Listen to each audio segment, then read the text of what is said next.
মেয়েদের ভেতরে এটা বেশি, এরা সব চাইতে বেশি বদনাম করে স্বামীর। আজ পর্যন্ত আমি শুনিনি কোন মহিলা তার স্বামীর কাছে মুরিদ হয়েছে না।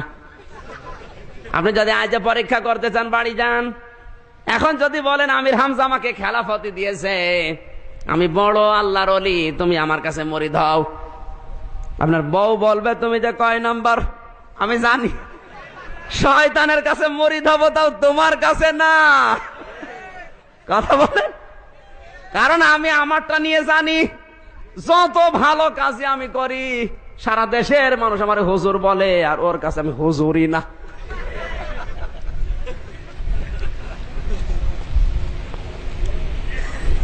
মেয়েদের অভ্যাস এইটা, জাহান্নামে যাওয়ার যতগুলো কারণ তার এক নম্বরে স্বামীর সমালোচনা, বদনাম করা। আল্লাহর নবী মাঝে মাঝেই মেয়েকে বলতেন, মা ফাতেমা সাবধান, আমার জামাই আলী যেন জায়েজ কোন কাজে তোমার উপরে নারাজ না থাকে। যদি আমার জামাই তোমার উপরে নারাজ হয়ে যায় জায়েজ কোন কাজে, আর যদি তুমি মাফ চেয়ে নিতে না পারো, আমি নবী বলছি তোমার বাবা হয়েও তোমার জানাজার নামাজ আমি আসবো না। আমার মনে হয় এরকম বাবা যদি আজ ঘরে ঘরে থাকতো, মেয়েগুলো আজ অনেক সংশোধন হয়ে যেত। বাবা হয়েছে সব ডিজিটাল বাবা, মেয়েকে আরো সাহস দেয়। তোর যদি কিছু হয় তুই চলে আসবি, তোর অন্য জায়গায় বিয়ে দেব।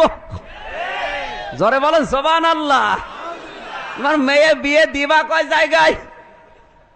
নবীজি পারতেন না যে স্বামী তোমার সাথে আচরণ খারাপ করেছে, চলে আসো অন্য জায়গায় বিয়ে দেব? পারতেন না।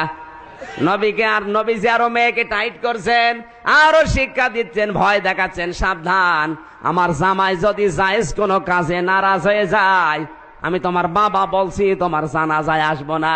এইরকম মেয়ে কোনোদিন জামাইয়ের অবাধ্য হবে? জোরে বলেন হবে? আর স্বামীর অবাধ্য স্ত্রী বাংলাদেশে আছে না নেই? কার কার আছে হাত তোলেন তো। কই একজনও নেই, ভয়ে হাত তুলছেন অনেকে।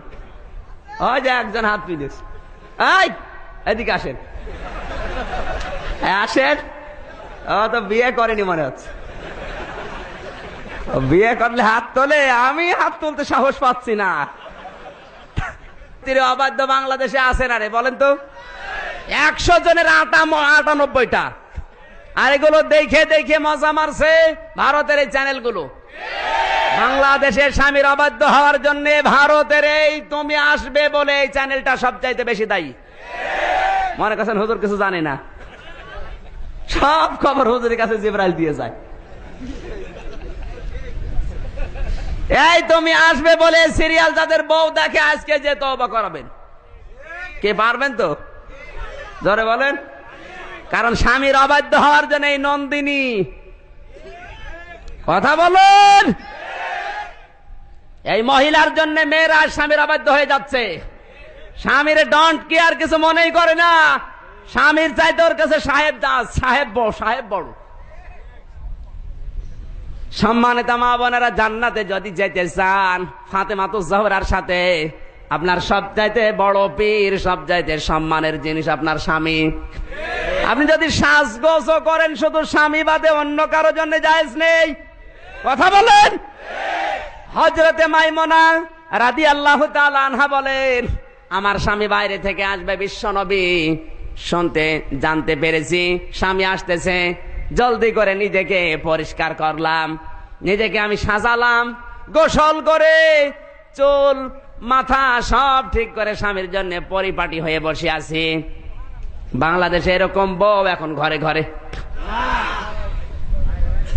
স্বামী আসতেছে, ও সাজে না, যদি শোনে বিয়ায় আসতেছে, ওর সাজ দেখে কে? টাকা পয়সা খরচ করি আমরা, সোনো পাউডার ব্লাউজ কিনে দিয়ে মরি আমরা, আর ওগুলো দেখে মজা মারে ভ্যান চালক আর দোকানদাররা। আপনি টাকা খরচ করছে আমরা, আমাদের দেখায় না, ওগুলো মজা মারে কারা? ভ্যান চালক আর দোকানদাররা। ওরা বলে আপা, কিছুক্ষণ পরে খেপা। এই কথা বলেন না কেন?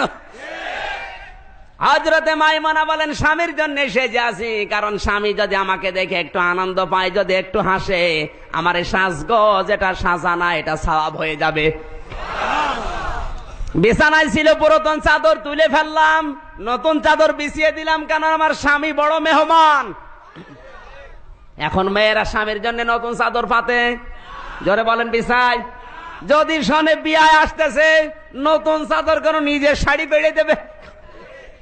যদি জিজ্ঞাসা করেন আজকে নতুন শাড়ি নতুন চাদর বিছাও কেন, কে আসবে, বলে তুমি জানো না মানুষ আসবে। তা আমি কি মানুষ না? ওর কাছে আমি মানুষই না। মা বোন যারা এসেছেন সাবধান, সব চাইতে বড় পীর আপনার কাছে আপনার স্বামী।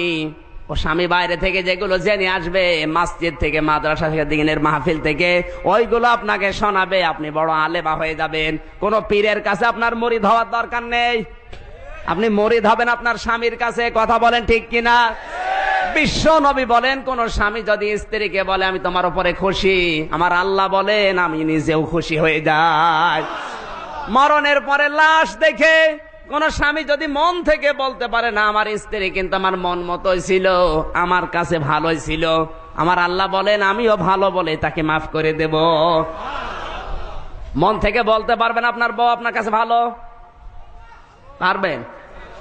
এখানে বলছেন ভয়ে, মন থেকে বলেন তো। এই জায়গায় ভেজাল আছে। আমার ভাইয়ের আমি শিক্ষা দিচ্ছিলাম, এই সমালোচনা মেয়েদের ভেতরে সবচাইতে বেশি। এরা স্বামীর বদনাম একেবারে 1 নম্বরে। এক জায়গায় 2-3 জন হলেই দেখবেন গীবত শুরু হয়ে গেছে। আপনি যদি পরীক্ষা করতেছেন, এখন মহিলা প্যান্ডেলে যান, যান, ওরা ওয়াজ আর শুনছে কয় ঘন্টা, স্বামীর বদনামে চলছে 2.5 ঘন্টা। ধরে বলেন, মনে করছেন হুজুর জানে না, কোরআন শরীফ আল্লাহ সব দিয়েছে। মা বোনদেরকে বলছি এই অভ্যাসটা পাল্টাতে হবে, যাদের আছে, সবার নেই, যাদের আছে এই অভ্যাসটা পাল্টাবেন। স্বামীর বদনাম করে কখনো জান্নাতে না। সমালোচনা করতে হলে তার ভেতরে যেন কোনো দোষ থাকে, যখন আনন্দ ঘন মুহূর্ত ওই সময় তাকে বলবেন। সে কাজ কারবার করে মিল থেকে রোদে পুড়ে এসে 8 ঘন্টা ডিউটি করে বাড়ি এসেছে, আর ওনার যত সব একেবারে 180 মাইল বেগে চলতেছে। ও লাঠি দিয়ে মারবে না গরম আর লাঠি দিয়ে মারবে। সমালোচনা আজ বেশি হচ্ছে আলেমদের। হুজুর একটু যদি জোরে যায় বলবে দাওয়াত পেয়েছে, আর যদি আসতে যায় বলবো কি খাওয়া খেয়েছে। ও করবে কি? কোন কায়দায় শান্তি নেই আমাদের। এমনকি সব জায়গায় হেই প্রতিপন্ন করার চেষ্টা। এই যে দাড়ি নিয়েও, আমার তো দাড়ি ওঠে না, সার দিয়েও দাড়ি হয় না। আমার বংশে আমারই সবচেয়ে বড় দাড়ি। আমারই যদি বড় হয়, তে আমার যারা আছে ওদের দাড়ি আছে 5-6টা করে। আরে ভাই এত দোয়া করছি তাও হয় না। আর মানুষ এই যে শাহাদত ভাই দাড়ি কেটে কোল পাচ্ছে না। আল্লাহ যদি ওইগুলো আমারই দিত, কত বড় বড় জায়গায় গেলাম বাংলাদেশে, মানুষ দামই দিতে চায় না, বলে বাচ্চা হুজুর। আমি বাচ্চা, আমারই একটা বাচ্চা আছে, আর আমারে বলে বাচ্চা। খালি এই দাড়ির জন্য মার খেয়ে যাচ্ছে। একটু দোয়া করেন আল্লাহ যেন দাড়ি দেয়। ধরে বলেন, সমালোচনা বন্ধ করতে হবে, সে যে কারোর হোক। আজ আল্লাহর পর্যন্ত সমালোচনা হচ্ছে, নবীজির পর্যন্ত সমালোচনা করছে। তার বাস্তব প্রমাণে লতিফ কাজ্জাব এ কোলাঙ্গার নবীর পর্যন্ত সমালোচনা করেছে। কথা বলেন। প্রধানমন্ত্রীকে ধন্যবাদ জানায়, কোলাঙ্গারকে দল থেকে বাদ দিয়েছে, মন্ত্রী থেকেও বাদ দিয়েছে।